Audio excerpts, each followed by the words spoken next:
Welcome to this special episode of the Green Left News podcast. The usual show is on break, so we've recorded these special interviews ahead of time to tide you over until 2025. If you'd like to support the show, you can head to greenleft.org.au/support to become a supporter from only $5 a month, and you can find out more information about plans at that website. Also, I'd like to acknowledge that this podcast was recorded on stolen land that was never ceded and always was, always will be Aboriginal land. And Green Left stands with First Nations people in campaigns for justice, land rights and sovereignty.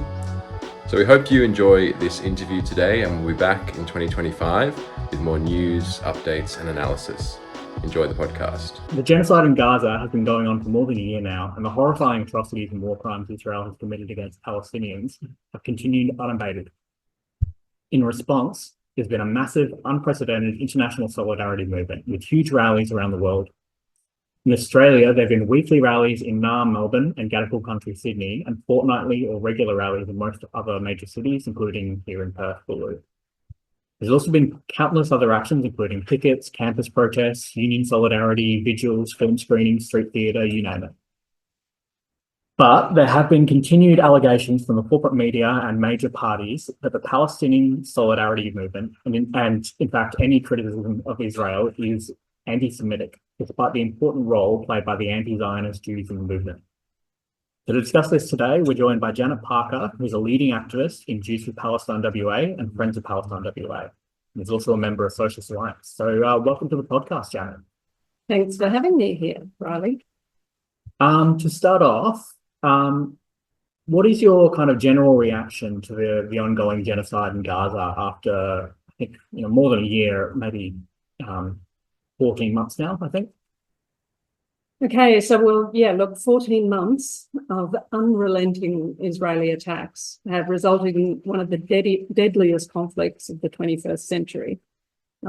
This war has broken so many records in scale and brutality. Israel has dropped over 85,000 tons of bombs on the Gaza Strip. It's killed over 46,000 people that we know of, 70% of them women and children. A recent report conducted by an NGO called War Child Alliance reports that 96% of children in Gaza feel death is imminent, and over half of them want to die due to the trauma that they've experienced. Over 100,000 have been injured, and over 10,000 missing, presumed buried under the rubble. Palestinians are now dying of starvation. I don't think the figures are clear at this stage, but it's clear that famine is widespread. Over 114 hospitals and clinics have been rendered inoperable. 1.7 million people have been infected with contagious diseases due to a lack of sanitation, open sewage and inadequate access to hygiene. Over 123 schools and universities have been completely destroyed. And Israel has employed a range of weapons and munitions, including white phosphorus, which is prohibited under international law. The environmental impact is absolutely devastating for both humans and wildlife. And damage to water infrastructure has resulted in polluted water leaking into groundwater reservoirs, foreshadowing a health and environmental catastrophe for generations to come. So in short, the death and destruction in Palestine is truly apocalyptic. All this with complete impunity, and worse, the active support of governments like the United States, the UK, Germany, and indeed our own government. In short, I guess my reaction is one of horror, grief, and rage. Labor appointed Gillian Segal as a so-called anti-Semitism envoy in July. Recently called for Palestinian rallies to be outright banned. What's your response to the allegations of anti-Semitism against the Palestine solidarity movement? Well, Gillian Segal, I heard at least one of her interviews. She said that the weekly rallies have caused a change of culture that has spilled over into anti-Semitism. Not only is that a bullshit claim, but it's a seriously dangerous one that seeks to silence the pro-Palestinian movement. Of course, it's not new. We've had these claims levelled at the student encampments for Palestine, at journalists who've lost their jobs in the process, at arts organisations who've had events cancelled and donors have withdrawn their funding. And in WA, we've seen a senator forced out of the Labor Party for truth-telling. There are many Jews in the leadership of the pro-Palestine protests in Australia and across the world. And we can vouch that those we organise and march beside to protest the genocide being waged by the Israeli state welcome and value anti-Zionist Jews as critical allies and friends. The Organised Palestine Solidarity Campaign has been vigilant about giving no room to anti-Semitic language and behaviour. And it may well be that these protests have made supporters of Israel feel uncomfortable as they grapple with the reality of their attachment to a militaristic ethno-state, but I figure that's their contradiction to resolve. I firmly believe that the primary responsibility for the rise of anti-Semitism has to rest with Israel.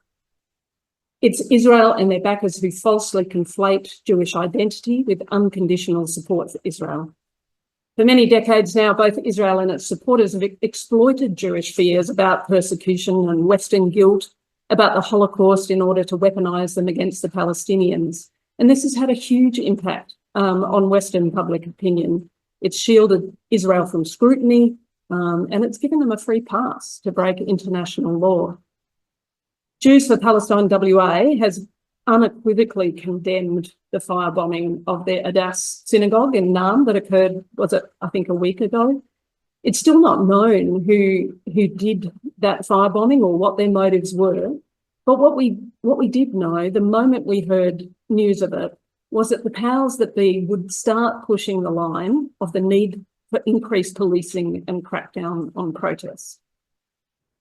And that's what we've seen. And it is used as a distraction, basically. And it's just clearly, that now Dutton has chimed in, of course, and is saying that, Albanese is being too slow in campaigning against anti-Semitism. And everybody is on the bandwagon. And each time one of these episodes occurs, there is a kind of a moment, a lull, I think, in Palestine and the level of support for Palestine, because people are sort of wondering, teetering on the brink, thinking, oh, is this the real problem? And, where should we be standing in relation to this? It has been weaponised in a very deliberate and very damaging way, and it's got to stop.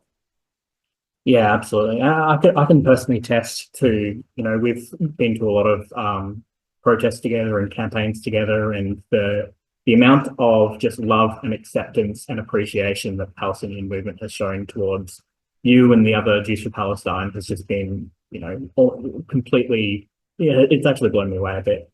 And so you touched on the kind of this conflation of and this conflation of anti-Zionism and anti-Semitism, as well as the kind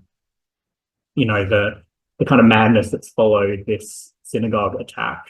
And in fact, there was also, just a couple of days later, there was what seemed to just be some hooligans who'd graffitied a building with a poorly spelled "Kill Israel" and the torch car that they'd stolen. And that it was insane to me that was treated with the same gravity and seriousness, and as though it was as much a threat as the firebombing of a synagogue, which is of course a horrific act. But it's just the madness, and it almost seems like there's a rush to use any of these things as an excuse to crack down on the movement, rather than talking about what's really anti-Semitism and what isn't. And I wanted to ask you a bit about that. So there are claims that that anti-Semitism has been on the rise quite significantly following October 7, but these stats do kind of conflate criticism of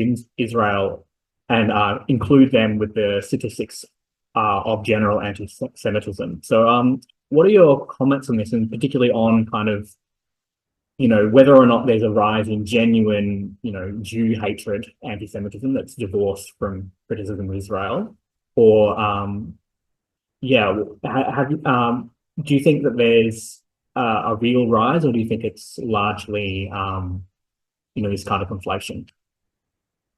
There's a really good piece just out from Max Kaiser, one of the executive officers of the Jewish Council of Australia, that reflects on the fact that there is actually an increase in anti-Semitism whenever Israel is committing atrocities. And that's been apparently really well documented. But while acknowledging racism against Jews exists, it's important to look in detail at what the reports prepared by the Executive Council of Australian Jewry actually say. And I quote here, anti-Semitism has many active sources, extremist right-wingers, I'm quoting from Max here. Anti-Semitism has many active sources, extremist right-wingers, extremist left-wingers, and Islamists, that they explain. However, each of the main sources operates differently. In general, right-wing anti-Semitism is overt but marginalised, and left-wing anti-Semitism is insidious but mainstream. So this is Max quoting from the Executive Council of Australian Jewry. In essence, what they're saying is, don't worry about the far right, it's the leftists you have to be scared of. We're being told that wearing a keffiyeh, that chanting from the river to the sea, that graffiti supporting BDS, that mention of 1948, that mention of the Nakba, the use of the term intifada, these are all regarded as acts of anti-Semitism in their collection of statistics about anti-Semitic acts.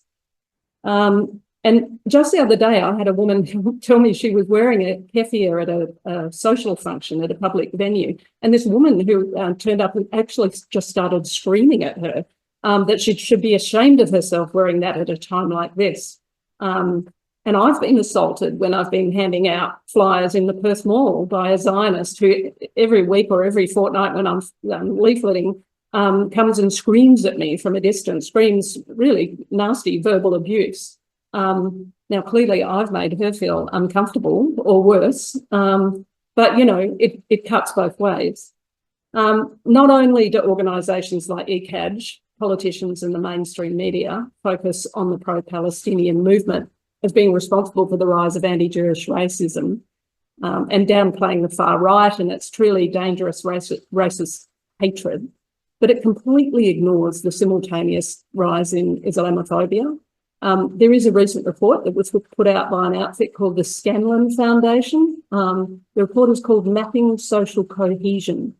And they found that while the rise in negative attitudes towards, they found out that the rise in negative attitudes towards Muslims has risen from 27% to 34%. That's 1 in 3. Are we hearing about that? Are we hearing about the women having their hijabs ripped off in the street or being abused or spat on? We're not. There is just no attention. You know, Albanese made great fanfare about his appointment of Gillian Segal as envoy for anti-Semitism. What he then subsequently, some months later, engaged an envoy for around Islamophobia. But there is no. We've barely heard a squeak from that quarter, and it's not because there's not a whole lot happening in that arena and that there's not a whole lot of anti-Muslim sentiment and action being taken out there. It's just that, like the Palestinians, they're somehow less human. They're less. We should be less concerned about them. That's the view of our mainstream media, of our politicians, and certainly of the leaders of the Zionist movement. So there's been a huge shift in the United States, with more than 50% of young Jewish people no longer identifying with Zionism. Do you think there's a similar shift happening in Australia? And how is Zionism promoted within the Jewish community? Look, we're not seeing the same shift in Australia. The community is very polarised. I mean, Jews for Palestine is a very small organisation in WA, and we haven't really had the time and resources, it has to be said, to do all we'd like to do to reach out with public actions and events. And I'm hoping that we can do more in 2025.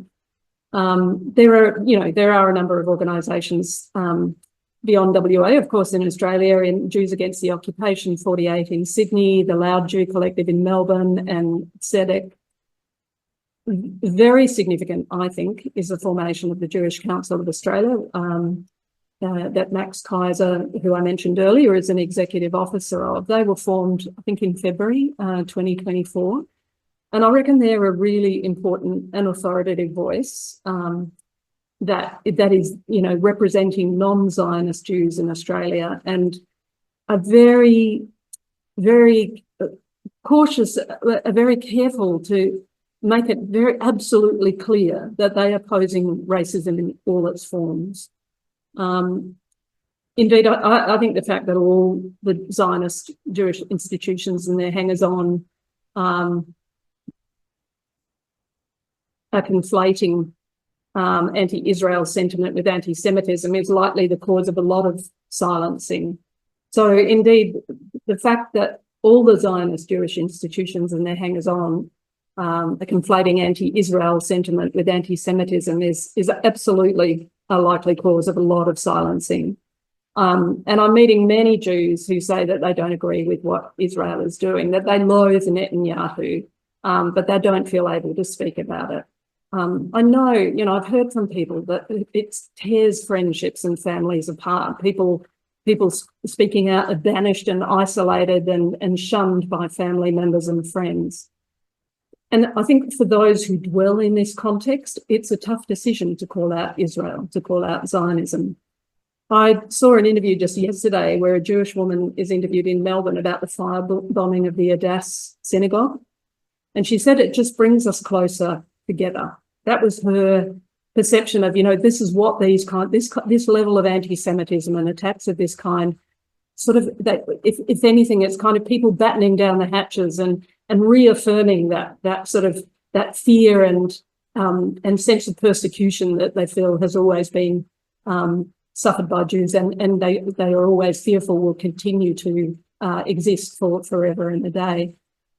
I think Israel and their backers deliberately inculcate a level of fear and persecution. I read a brilliant article by a woman called Laura Finkelstein, who is a US Jewish anthropologist who spoke of her religious education involving the repetition as a child. She said there was this incredible repetition of violent words and images and film footage, and a demand that she carry the trauma of her grandparents' generation. From kindergarten, she said, I was forced to bear witness over and over and over again to the devastation of that time, those events. I was told I was a victim. It was the only real identity I was allowed to have. I think this narrative is reflected really well too in the film Israelism, which we've shown. And I think it is something that is really predominant in the community where people are, are practicing Judaism. There is this conflation and this, insistence that being Jewish means you have to band together, you have to be cautious, you're always going to be persecuted, you're always going to be unsafe, and you always need to be on guard, is an incredibly powerful thing that just seeps into people's the core of their very being, and actually, and it has a very serious impact on the capacity of people within the Jewish community to sort of see beyond the whole the dominant paradigm, I guess, that Zionism has imposed on them. Yeah, absolutely. Do you think that the genocide will impact on the federal elections, and if so, in what way? Yeah, look, I think Labor will be punished for its inaction on Palestine. I don't think it's going to lose as a result of Palestine. But what we're seeing absolutely is people. I think we will see many people go and support the Greens instead of the who would historically have supported the Labor Party. I also think we're seeing the initiatives around Muslim Votes Matter not just here, but around the country, where independent candidates are being endorsed and supported, who have a pro-Palestinian stand and who want to see an end to the occupation. So I think we'll see a rise in independents who actually take up this theme, and I think it will be damaging for the Labor Party. I don't know to what extent it's going to be predominant in the sort of I guess the discussions that are taking place, and the big discussions that are taking place at a federal level. I think issues like nuclear power and stuff are clearly coming to the fore as issues that are going to be of major import. I do think Labor will suffer some damage. But I just don't, at this point, I don't know how much. But I guess it's our job to make sure that they are punished as soundly and roundly as possible, and to use this opportunity in the lead up to the federal election to be driving the campaign forward for a free Palestine, and to be making the most of the political discussion and debates that happen in the lead up to the election to really hammer our message home, which is a free Palestine from the river to the sea. Yeah, I totally agree. And I can throw on my own comments. It seems that, just from the coverage I've been seeing, especially from the mainstream kind of media, it seems almost like, as much as those of us on the left, both those that have, always leaned to the left or, have identified with more radical left, but also those who have been quite recently radicalized by the genocide, that are shifting left, are very unhappy with Labor for obvious reasons, because they are, materially supporting Israel. They are, doing so much to prop up Israel, but at the same time, the Zionists themselves are deeply unhappy with Labor because they feel like the Labor actually isn't doing enough. So Labor's got the difficult job where they're trying to appear like they're friends to both camps, while, they're more friends to the Zionist camp in our view, I would say, but I don't think anyone actually feels like the Labor nobody on either end actually feels like the Labor Party is doing the right thing. So it'll be interesting to see how that unfolds. But I just, in either direction, I can't see that this will play out well for Labor. I think some of the resolutions that the UN has that Australia, the most recent resolution that the UN supported at Australia, is part of their trying to claw back some credibility in this arena. And yet, the thing that still I think everybody is looking for is a genuine sign that they are willing to take action. No amount of resolutions at an international courts or arenas can really substitute. Yes, it's important political leverage, but it cannot substitute for actions like, ending the two-way arms trade, or closing down the Israeli embassy and expelling the Israeli ambassador, or supporting boycott, divest and sanctions in its entirety. I mean, they're the things that are critical, and that's what everybody is waiting for. If they were willing to take actions on that front, then they would have some potential to sort of move away from the abyss. Frankly, at this moment, there's absolutely no indication they're going to do that. Yeah, and we always say that, it doesn't matter what you say, it matters what you do, and all they've done is say things and do the other thing. So just to kind of finish off, what can you tell us more generally about Jews for Palestine WA, and what kind of work do you do? In particular, are you connected with other anti-Zionist Jewish groups around the country, like the ones you mentioned, Jews Against the Occupation, our Jew Collective, and the, I forget the council one. Yeah, largely SEDEC. But I think the Jewish Council of Australia is the one. So we actually as I said, we're a small group, so we haven't been sort of massively ambitious, but we have attended every rally over the last 14 months with our banner, and slowly, little bit by little bit, we start to draw a few more people out of the woodwork who are wanting to do something or speak out or be active. We did do a screening of Israelism at one of the independent cinemas here, which drew 350 people, and we raised $5,500 for Olive Kids, which is Palestinian Children's Foundation. We issue statements and do a lot of social media work. So we're regularly putting out statements in response to new and different initiatives, whether they be in relation, for example, to the recent bombing of the Adass synagogue. We made it very clear that we were completely opposed to that, but we also raised our concerns about what we thought what was causing this level of antagonism toward Jewish people, and the conflation of anti-Semitism and the conflation of anti-Israel sentiment and anti-Semitism.